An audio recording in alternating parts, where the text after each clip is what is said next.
मेरी चिट्ठी का जवाब नहीं देते मोदी जी, तो प्रधानमंत्री बन गए, आपकी समस्याओं का जवाब कैसे देंगे? ये सोचने की बात है दोस्तों। मेरी चिट्ठी इतना तो लिख दो, इतने सारे आपके क्लर्क बैठे हैं कि केजरीवाल जी आपकी चिट्ठी मिल गई, मैं 10 दिन में जवाब दे दूंगा। मेरे को एक्नॉलेजमेंट भी नहीं आया अभी तक कि आपकी चिट्ठी मिल गई। ये गरूर है या ये भी मिले हुए हैं? दोनों में से कुछ तो है जी।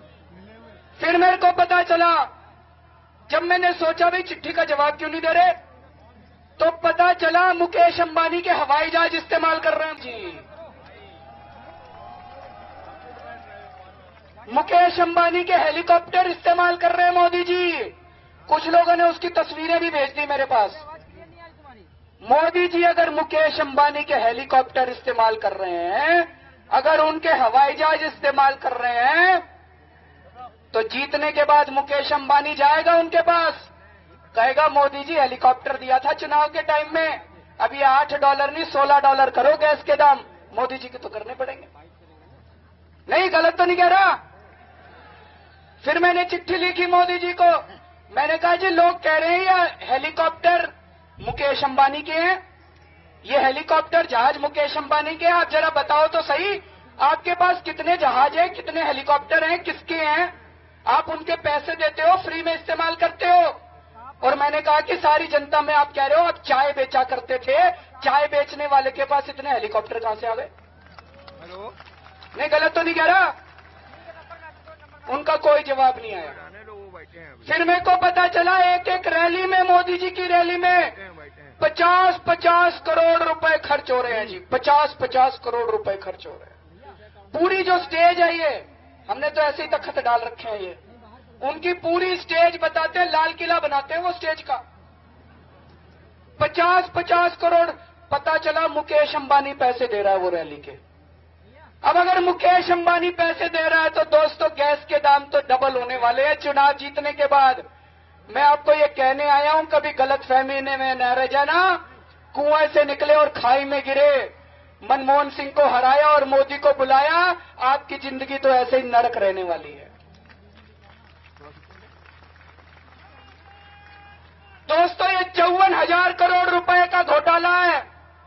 जब मैं मुख्यमंत्री था दिल्ली का, मैंने मुकेश अंबानी के खिलाफ एफआईआर दर्ज कर दी। मैंने मोइली के खिलाफ, तेल मंत्री जो है हमारे देश के, उनके खिलाफ भी एफआईआर दर्ज कर दी। गलत करा मैंने? एफआईआर दर्ज नहीं करनी चाहिए थी क्या? 54,000 करोड़ रुपए का घोटाला करा मोइली ने, इसने, मुकेश अंबानी और मोइली ने मिलके।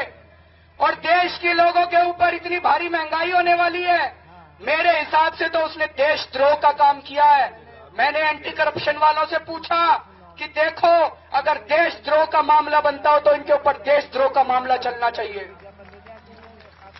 जैसे ही मैंने एफआईआर दर्ज करी, तुरंत बीजेपी और कांग्रेस वाले खड़े हो गए, बोले ये एफआईआर संविधान के खिलाफ है, ये एफआईआर संविधान के खिलाफ है। मुकेश अंबानी ना हो गया संविधान हो गया देश का?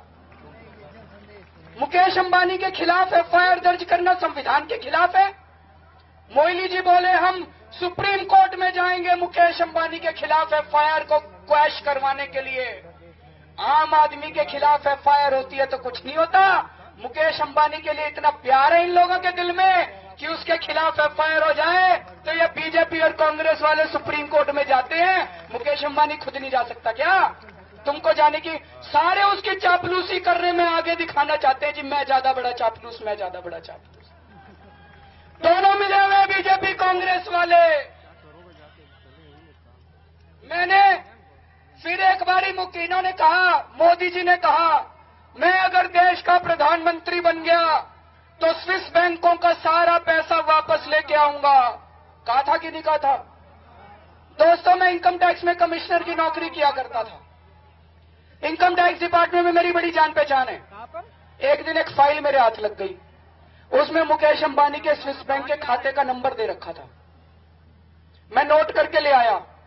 आज मैं वो नंबर लेके आया हूं, कहो तो बता दूं आप लोगों को। मुकेश अंबानी और अनिल अंबानी का स्विस बैंक के खाते का नंबर है, बता दूं? नोट कर लो सारे जने।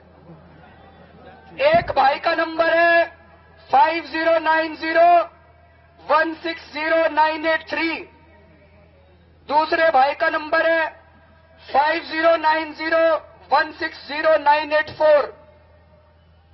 तो मैंने मोदी जी को चिट्ठी लिखी।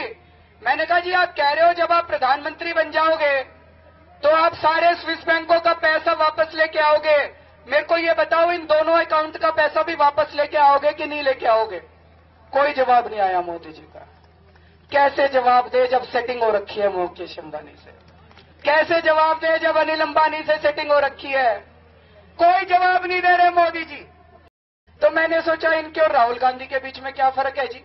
राहुल गांधी भी जवाब नहीं देता, हेलीकॉप्टर से आते हैं, स्टेज पे उतरते हैं, भाषण देते हैं और फिर हेलीकॉप्टर से वापस चले जाते हैं। जनता तो यूं की यूं देखती रह जाती है। जनता कहती है जी हमारे साथ बैठो जरा सा, हमारी बात सुनो, हमारे प्रश्नों के जवाब दो, हमारे मन में प्रश्न है। जनता के बीच में तो रहते ही नहीं। हेलीकॉप्टर से आते हैं राहुल गांधी और मोदी और हेलीकॉप्टर से वापस चले जाते हैं जी। ये इन लोगों की राजनीति है। तो इसमें और राहुल गांधी में क्या फर्क है? इसमें और राहुल गांधी में क्या फर्क है? दोनों मुकेश अंबानी के चमचे हैं, दोनों मुकेश अंबानी के एजेंट हैं। मुकेश अंबानी की एक जेब में राहुल गांधी और दूसरी जेब में मोदी है। मुकेश अंबानी दोनों को पैसे देता है चुनाव लड़ने के लिए और कोई भी जीत जाए कंट्रोल मुकेश अंबानी के हाथ में रहेगा, सरकार मुकेश अंबानी चलाएगा इस देश की। दोस्तों अच्छा चलो मुकेश अंबानी की छोड़ो, मुकेश अंबानी तो हेलीकॉप्टर लेता है इसलिए उसको फेवर कर रहे हैं। ये वाड्रा के साथ मोदी जी की क्या सेटिंग है? रॉबर्ट वाड्रा के साथ मोदी जी की क्या सेटिंग है? कभी रॉबर्ट वाड्रा के खिलाफ बोलते देखा मोदी जी को? कभी बोला उन्होंने? आपको याद होगा मैंने 2 साल पहले वाड्रा के खिलाफ कितना बड़ा घोटाला उजागर करा था, याद है आप लोगों को? देखा था टीवी में। मैंने वाड्रा के खिलाफ कितना बड़ा घोटाला उजागर करा था। अभी मैं 48 दिन मुख्यमंत्री रहा। मेरे से पहले शीला दीक्षित जी मुख्यमंत्री थी।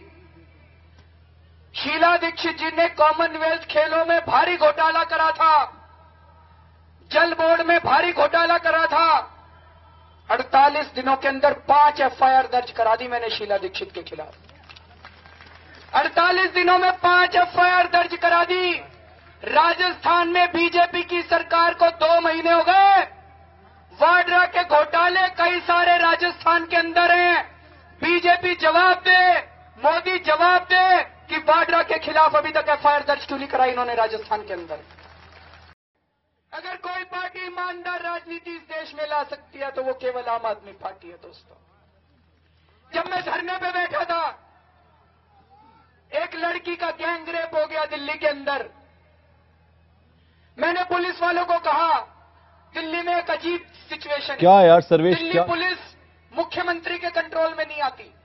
जैसे उत्तर प्रदेश में तो पुलिस मुख्यमंत्री के कंट्रोल में होती है, दिल्ली में दिल्ली पुलिस मुख्यमंत्री के कंट्रोल में नहीं होती। दिल्ली पुलिस मेरे कंट्रोल में नहीं थी, दिल्ली पुलिस मनमोहन सिंह के कंट्रोल में आती है। एक लड़की का जब गैंग रेप हुआ, मैंने पुलिस वालों को कहा कि इसका गैंग रेप क्यों हुआ, पता करो कौन पुलिस वाला जिम्मेदार है जिसने अपनी ड्यूटी नहीं करी। भाई कोई तो जिम्मेदार होगा। एसएचओ कहां था? बीट कांस्टेबल कहां था? क्या कर रहे थे वो लोग? गश्त नहीं कर रहे थे क्या उस इलाके के अंदर? मैंने कहा किसी ना किसी को तो सस्पेंड करना पड़ेगा। पुलिस वाले नहीं माने। एक लड़की को जिंदा जला दिया गया, वहां पे एसएचओ ने एफआईआर दर्ज करने से मना कर दिया। एसएचओ ने कातिलों को पकड़ने से मना कर दिया। मैंने कहा एसएचओ को सस्पेंड करो। पुलिस वालों ने एसएचओ को सस्पेंड करने से मना कर दिया। तब मैं जाके वहां पे धरने पे बैठा था। कोई मेरे को शौक नहीं था वहां पे धरने पे बैठने का। कुछ मीडिया वालों ने कहा अरविंद केजरीवाल नाटक कर रहा है। दोस्तों रात को 4 डिग्री सेंटीग्रेड का टेम्परेचर था। 4 डिग्री सेंटीग्रेड पे रात को सड़क के ऊपर सो के दिखा दो जरा ड्रामा, आप भी करके दिखाओ थोड़ा सा।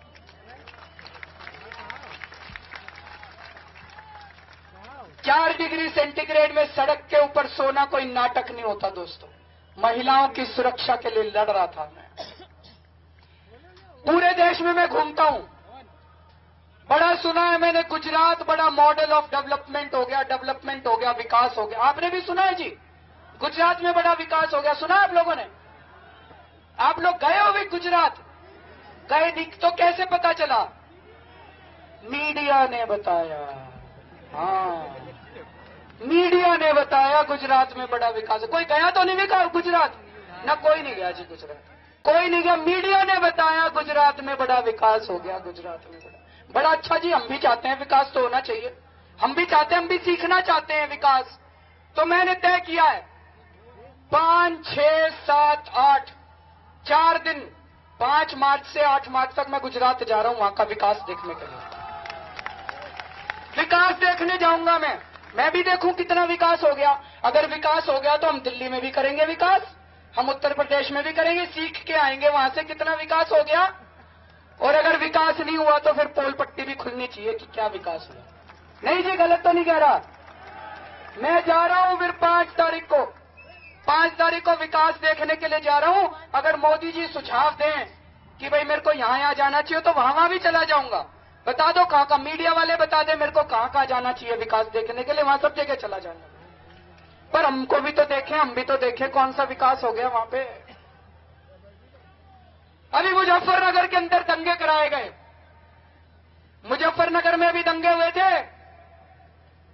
वहां पे दोस्तों जाट और मुसलमान न जाने कितनी सदियों से भाईचारे के साथ जी रहे हैं, कितनी सदियों से भाईचारे के साथ रह रहे हैं, फिर क्यों दंगे हो गए जी?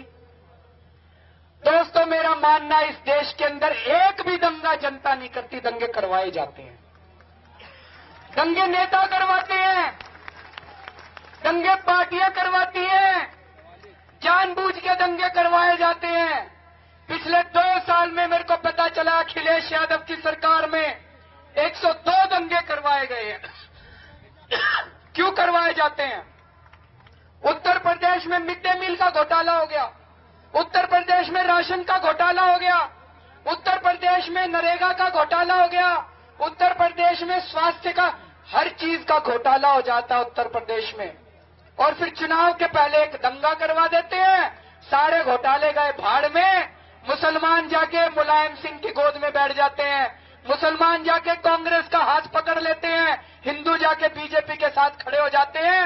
ये पार्टियां हमको वोट बैंक बनाती हैं, दोबारा सत्ता में आती हैं, 5 साल तक फिर हम लोगों को लूटती हैं और फिर ये दंगे करवा देती हैं। गलत तो नहीं कह रहा?